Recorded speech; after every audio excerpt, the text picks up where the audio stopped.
So, you want to play Generation Zero? It's a review. Well, so did I.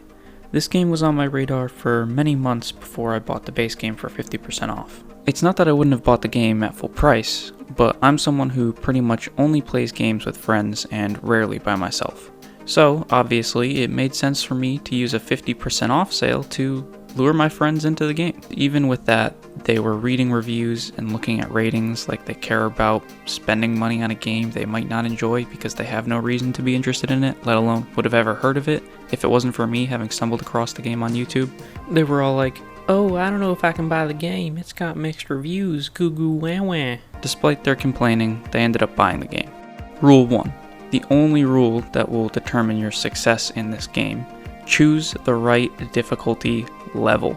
Let's just say difficulty setting names aren't exactly telling of the horrors you may encounter should you not choose wisely. The game defaults to its standard difficulty of Skirmish. Without reading the description of that difficulty, Skirmish sounded like pretty leisurely time to me, so I figured it was the easiest level, considering the next difficulty was Adventure, and then the third being Guerrilla. I don't know about you, but Skirmish sounds like the easiest to me. Well, it wasn't. Adventure is the easiest, and because of my ignorance, we almost stopped playing the game after a night of fighting and constantly dying that may have looked something like this. Oh my god. So, dumbfounded at the level of difficulty we had experienced that night, I couldn't make sense in my head of how the devs possibly could have thought that that was an easy game mode. So I started Googling and came across a forum of mostly veteran players flexing how they solo beat the game twice on Skirmish, but when they were trying to bring in new players, they always ended up rage quitting after the tutorial starting island. That's when I found out Skirmish wasn't the easiest game mode and brought the good news back to my friends that I had messed up and the game actually wasn't impossible. So, now that we're playing the game on easy, and boy what a difference it made, and I've imparted upon you the most crucial piece of advice I have for this game, let's talk about what I don't like after 10 hours of gameplay, 7 of which were in Hell mode. Let's start with what I've heard complained about but haven't experienced. From what I've read, it sounds like the game contains a wide variety of bugs and everyone experiences them a little differently. For me personally, I've only encountered 2 bugs with the game. The first being everyone who joins my game is invisible unless they change their clothes in-game and then become a floating pair of clothes and no actual character model. And the other being more scary than floating clothes.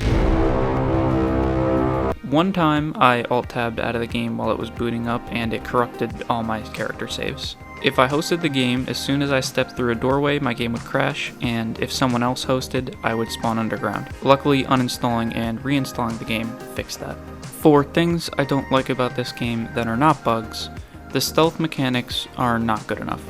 You can easily crouch and use a suppressed weapon to take out an enemy close range, and they won't notice you.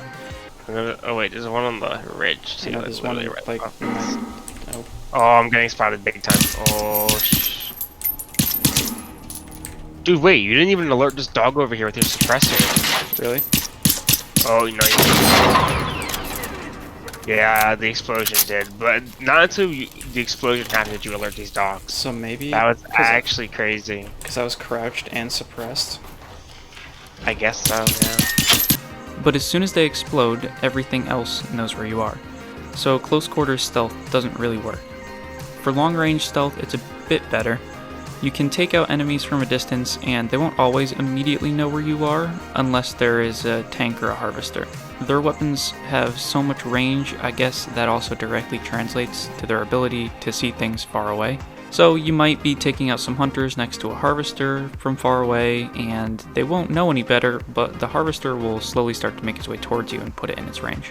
In terms of looting, I don't like that health kits are as rare as they are. You'll be running around with less than full health on a regular basis, and I also don't like that you can't store crafting materials in the storage chests at safe houses.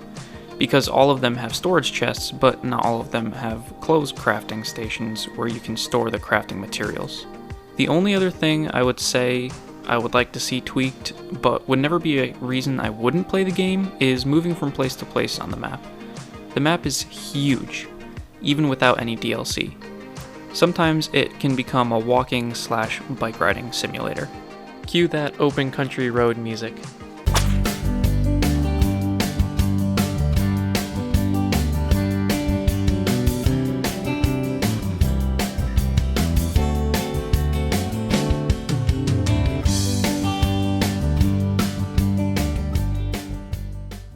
With all that being said, what do I like about the game and why will I continue to play it after this review?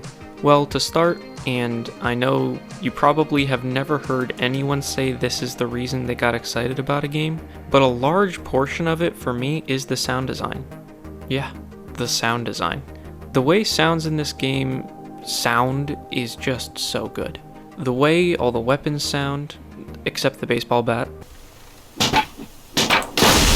the way bullet impacts sound from enemies' bullets hitting the side of a house or the ground behind you as you're running for your life, and especially the way bullet hit sounds on enemy armor plating. You can even hear the hydraulic whines of every step the machines take, the fans running to cool their internal components, and you can even hear enemies reloading their weapons. The ambient noises of the world around you and the way sound travels through space, the way it echoes and carries across the land with every step a tank takes, and those little floaty guys that sound their sirens, just all emphasize how large the world you're playing in is. The sounds of every little thing in this game just helps to give it all a physical presence like I have never experienced. And if you have a computer that can run this game on its highest graphical settings, I mean, forget about it. It's also one of the most beautiful games graphically I have ever played, and it all lends to some of the most intense firefights you can imagine.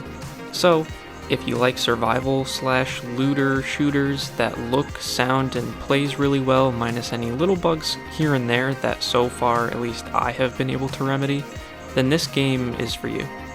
And I haven't even played any of the DLCs yet, which I heard address a lot of people's complaints about the game's storytelling specifically, if that's one of the aspects of games like this that you really like to enjoy.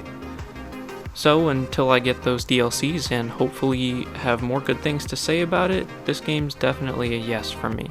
It's certainly not a perfect game, but it sure is fun.